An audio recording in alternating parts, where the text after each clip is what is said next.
Hey, Don Mayo. Good morning, MH3, or afternoon, I guess. No, morning still. Morning. Well, it depends on where you are. Welcome to July. Absolutely. Weather could not be better. So I know we're going to talk about a lot of things today. Potential of a second wave, where things are going with live events, little Vince Carter reflection. You're going to share some conversation or numbers or some trends with us on social unrest, but I'm gonna jump off script for a second and just talk about the Washington Redskins. So, if you think about one of the impacts that George Floyd's murder, the Black Lives Matter movement, all the things going on, I'm not sure that somebody, if they'd done a list of 10 things that could have been an outcome, that changing the name of the Washington Redskins would have been on that list. And we're not there yet. But, the owner of the Redskins has been steadfast, not even going to consider it. So curious in your thoughts, then we'll get started on when Nike stops selling your merchandise, when FedEx, who's your stadium sponsor and a minority owner in your team, starts pressuring you, and all of a sudden you're seeing your billion-dollar brand value deteriorate. What are your thoughts on the Washington Redskins saying we're now going to consider changing the name?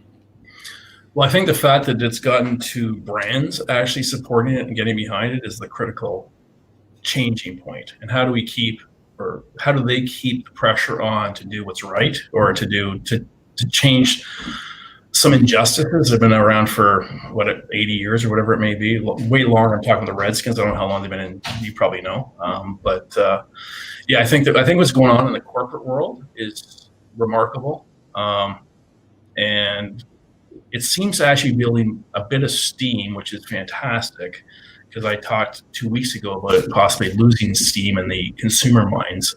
We'll talk about that a bit later, but the fact I think the change that can come from this is amazing, along with the Facebook boycott. Those two things are phenomenal after Facebook has fudged numbers many times without any corporations even giving them backlash. So there's some great things happening. So has IMI cut their Facebook spend for July? We have actually, and yeah. I've gone off Facebook, all one follower. So if you're looking for Don on Facebook, he's not there. No, and he's not spending. So let's maybe start off with topic one, get a little closer to home here. I'd love for you to talk a little bit about what you're seeing, kind of the keys to reopening and what's going on right now. Hence my shirt today, respect the six. Hence my shirt today, the Toronto Maple Leafs. What are the Toronto Maple Leafs? NHL, NBA, Major League Baseball, golf continues. That's reopening. That's not reopening at full. How many times have you golfed this year? 12, I believe it is now. Already? It's a record for me. And how many times have you invited me? Have you ever seen you golf? Actually, anyone who has listened, a videotape of Mark Harrison golfing, let alone putting, is one of the most remarkable events of all time. But let's get to the question. What's worse, the drive or the putt? The putt. For the record, I have a patented split leg putting system where I allow the putter to dangle between my split legs. I try to get my butt sort of horizontal to the green, okay, and line my feet up on a staggered stance. And then decide that, I could have been a pro hockey player by slapping the golf ball. I can't even explain what he does, but the only comment I had, the one time he invited me out to a tournament, I said, you should watch golf and just tell me one player that has ever done it like that. They might know something more than you, but he continued on and persevered. I'll give you that. Just like this virus is persevering further. Keys to reopening. I go back to its common sense. Not to downplay it, I take tons of heat for this, but being a bit of a numbers nerd, the face mask. We'll talk with the Toronto City Council. We'll make it a little bit Toronto-based. Maybe March 14th, they should have put mandatory face masks in. What were we waiting for? Not July 7th. So it's like the forest is already burnt down, and now there's no fire. It's a fire ban. If you look what's going on, cases have doubled since April worldwide. Death rate is in half. So the keys to reopening is, even though the cases are going up, not outside of Canada, you'd have to argue the strain is weakening significantly, because if you look at the numbers in Florida, Arizona, California, Texas versus New York or Italy or something like that, they are going down. So I say that's a key to opening, but the real thing is testing. No one talks about the fact we test 10 times as much in Ontario now as we did in April, 10 times as much. We're down at 150 people a day. So keys to reopening is keep doing the testing. Right. 99.6% of the people don't have it. If you're a car company, the best car company in the world for not having a complaint, but it's not a vaccine. It's not contact tracing, because a third of the people will never do it no matter what happens. You can't force them to do it. So it's social distancing, it's washing your hands, and it's, if you're sick, stay the F away from people. I mean, that's what it goes down to. So the reopening that makes some sense. The other thing, are you going to wear a mask? In a small environment, I will start wearing them now. I haven't been, but I will start. Right. But in an outdoor place, I'm not going to. But if it makes other people feel comfortable, 100%. Well, we know it stops the spread. So, happy Canada Day, by the way. And early this week, I was blathering on my social feeds a little bit about how great Canada is. And look, we've got lots of problems, and I'm going to get myself in trouble if I talk about our Prime Minister right now. Have an opinion. But wait a second. We didn't do this not to have an opinion. So I have an opinion. But let's pause for a second and think about the fact that, I don't know whether I'm going to go to heaven or hell or purgatory, but we've got like an open house on hell, because it's come out of the middle of the earth and surfaced south of the 49th parallel, because that's what's going on down there. So I have lots of complaints about this country. We all do, but I kind of feel like, we're lucky to live here. And, I don't disagree. We've got to be careful, but, look at here's the difference. Canadians care about each other. Americans only care about themselves. I don't think that's fair. The reality is there's people, their whole being is being brought up on doing what they want to do when they want to do it. And the fact is, the government has to lead at some point in time. If you lead, if you let people go, they will go. Canadians would too. I mean, bars would open till 2, it'd be jammed. If there's no restriction. But Canadians care more about our healthcare workers and our truck drivers. Name me one American who cares. We follow orders better than the Americans do. Okay, and I do not know that that's a good quality of us. I mean, the one great quote I heard from is, we're supposed to be this great, fantastic, nice country. Yeah. We are. Are we the nicest country or the most polite country? I think we're the most polite country. I don't think we're truly any nicer than anyone else. So we're number one in something. And then in the fake politeness. I mean, you're the research guy. We're number one in something. We are number one in something. So, I mean, the fact is, if we are the number one, then are we setting our expectations high enough? The real. You're right, because you look at Australia, 25 million people, less than 1,000 deaths. But if we're number one, let's talk about number two. How worried are you about a second wave? I think it's the fact is, we have learned so much. First of all, the human being is the most adaptable creature due to our brains, thankfully, there is. I think that what's going to come out of this is going to be phenomenal from a vaccine. You're one of those people who walks around the world thinking there's nothing of a higher order than us. You don't realize we're actually just ants, and there's bigger beings than us that are squishing us right now. There are bigger beings, but it's not a guy. That's what I would suggest. Okay. Yeah, I don't think it's some guy up there. All right. So, given the fact we've been around billions of years, but some of the books have only written for 2,000, which is an interesting fact. So let's go back to let's talk into that discussion.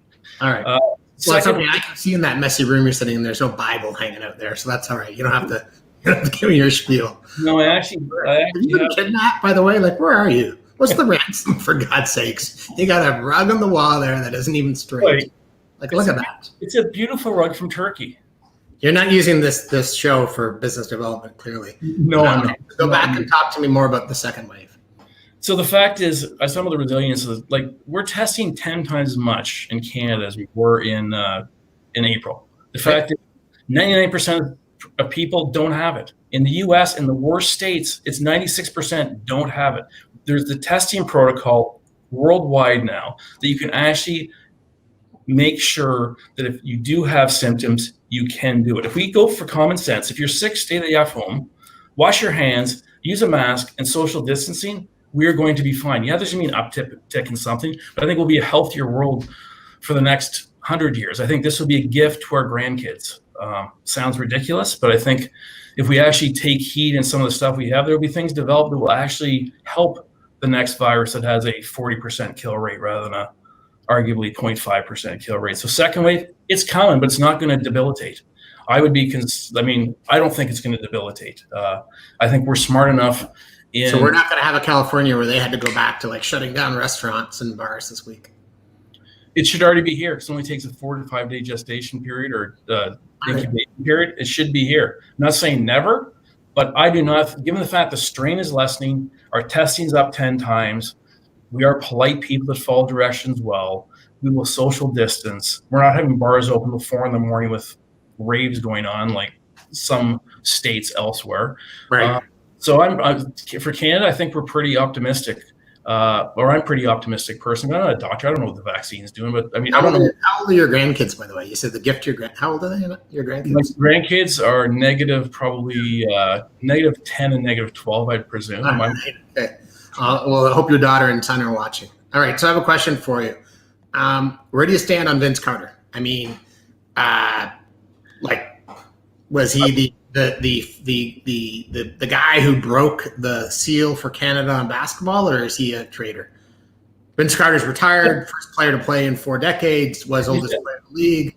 He's definitely not a traitor. He was a hero to a who knows what. His attitude, I didn't care that he left. I mean, people have freedom of choice to leave, but he showed me how long he played and how long he loved to play. I respect totally. The fact that he would take any position to better the team was something you have to actually embrace. I did not expect that from him after year 5 or 6. Maybe he grew up a bit, or maybe it's just misjudged and he had passion. And maybe his exceptional passion for the sport was misinterpreted for selfishness. And I mean, now I'd say I get total respect, and people should, anyone that will persevere and play for the minimum or it's huge money for anyone else in the world, but play for a lot less money than he could be is remarkable. It's funny you made that comment about passion, because a complete non sequitur is a friend of mine called me about somebody. They said on the resume they've got the word passion too much. They almost feel like it's a camouflage for I need things my own way. But I digress. And that wasn't my resume, obviously, although it could be. But back to Carter. So pardon? You're unhireable.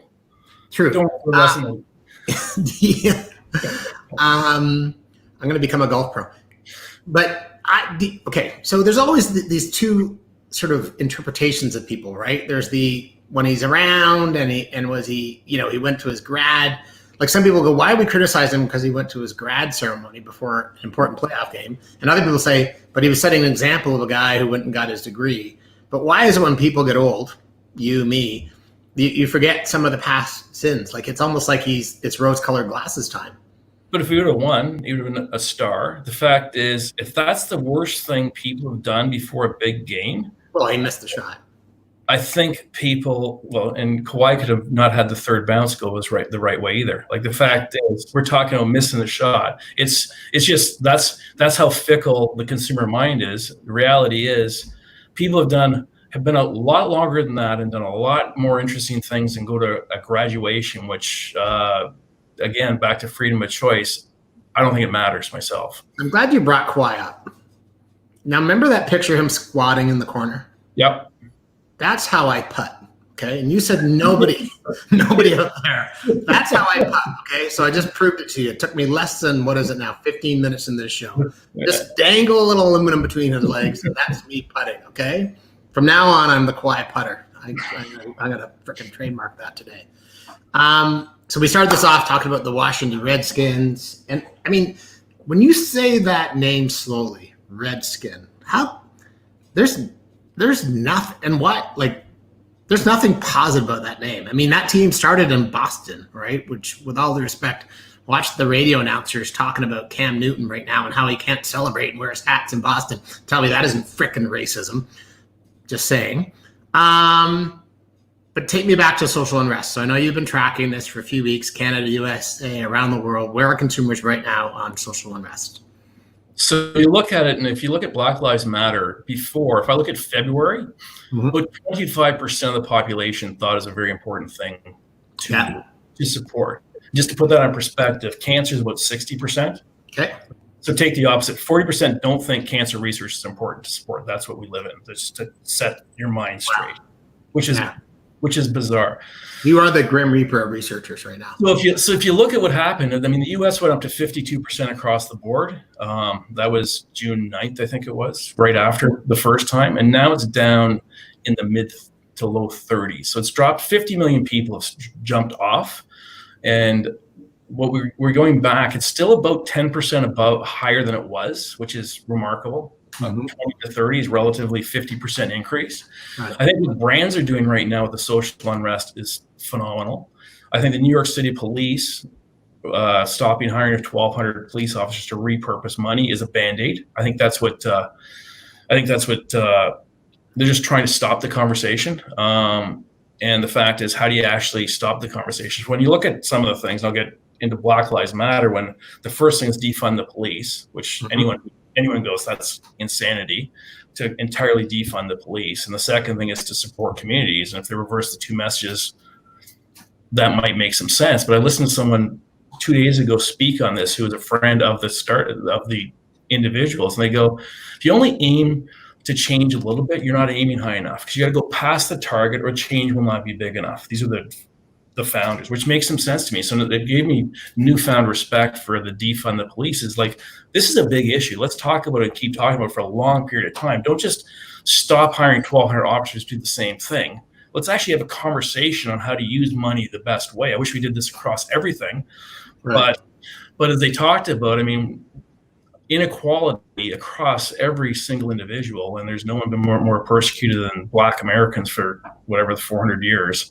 It is a bigger issue. But and indigenous North Americans, probably. 100, yes. Yes, 100% inequality across the board. So it's waning.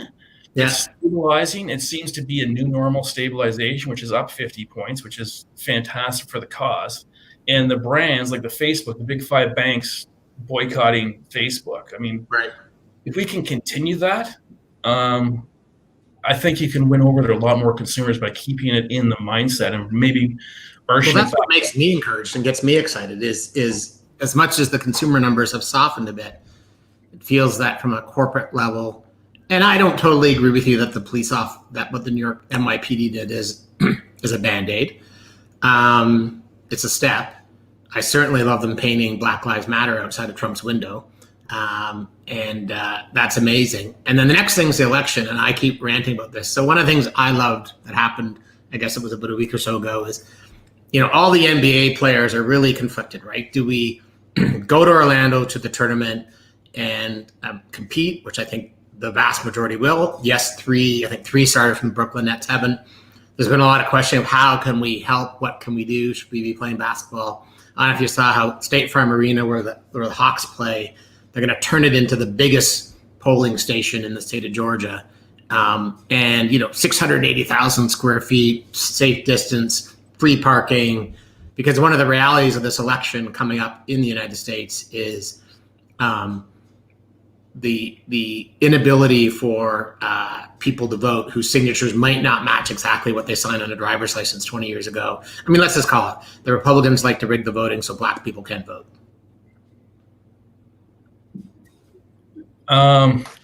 So where are we going with that? I don't know. I just wanted to see. I was actually trying to time it so you had some water in your mouth. Yeah, if you Donnie Fountain out of you.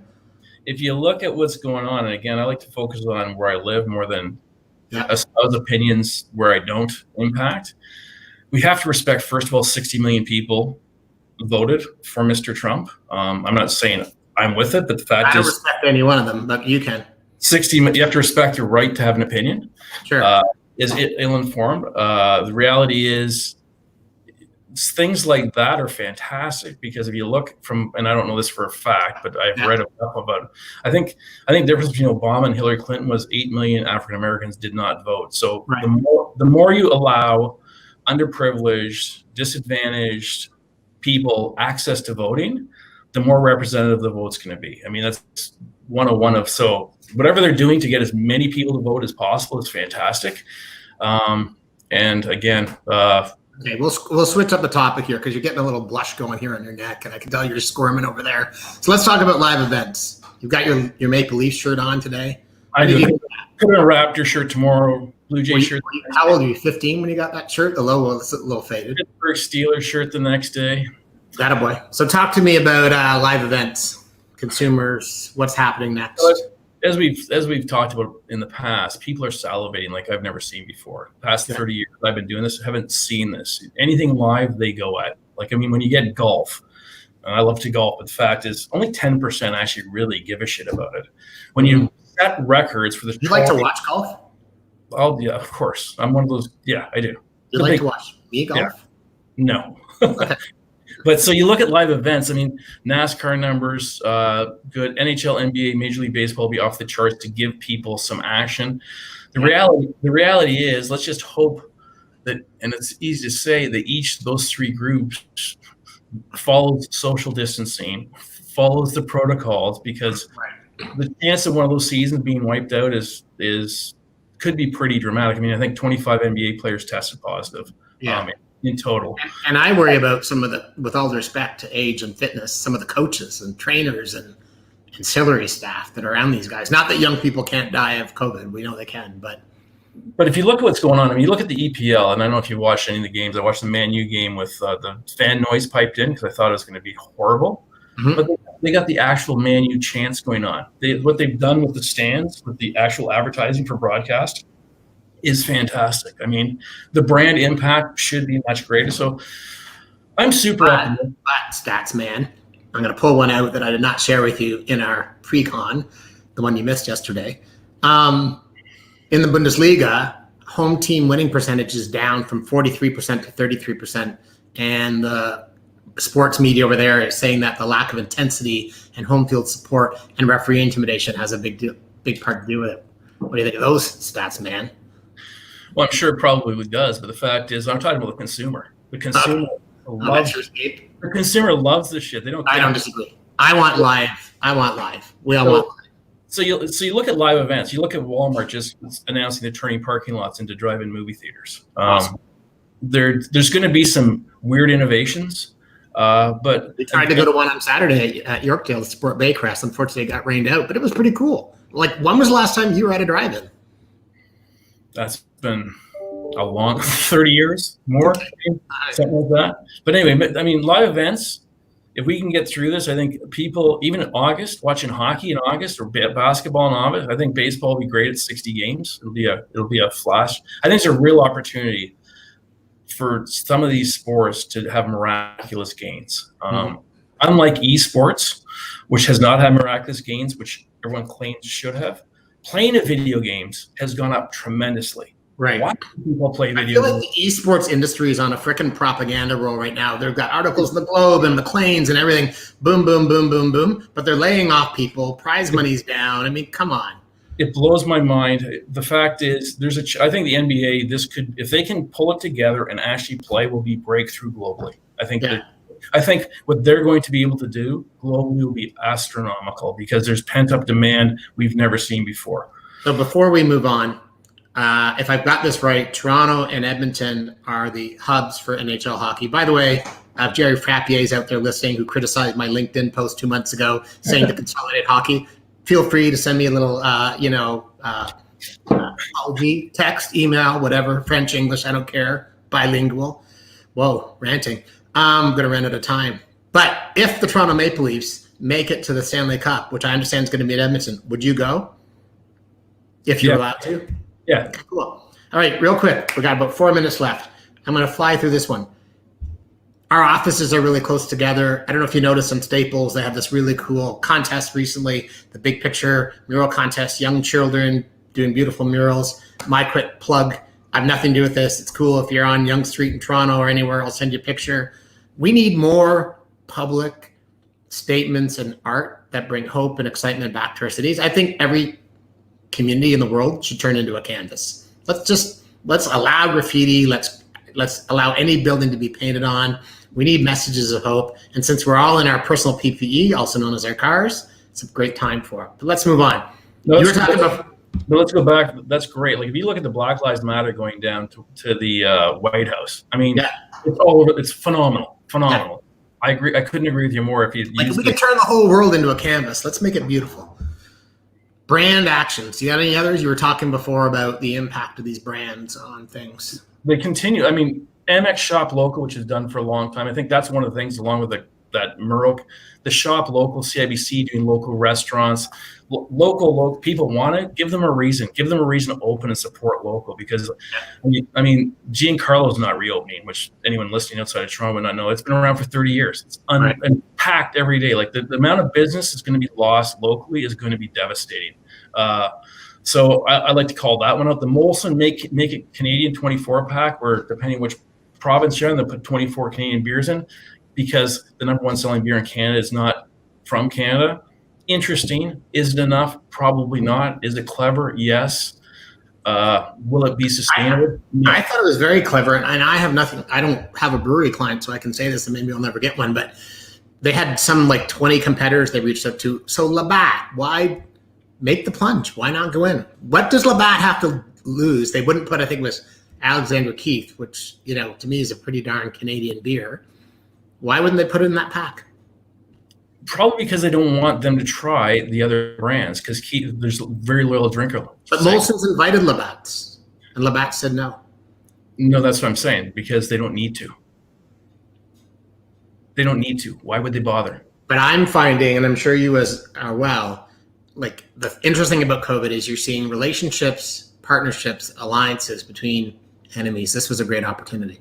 It's 100%. That's one thing we talked about. They want to see people work together. So it's a good opportunity for the craft brewers to come in.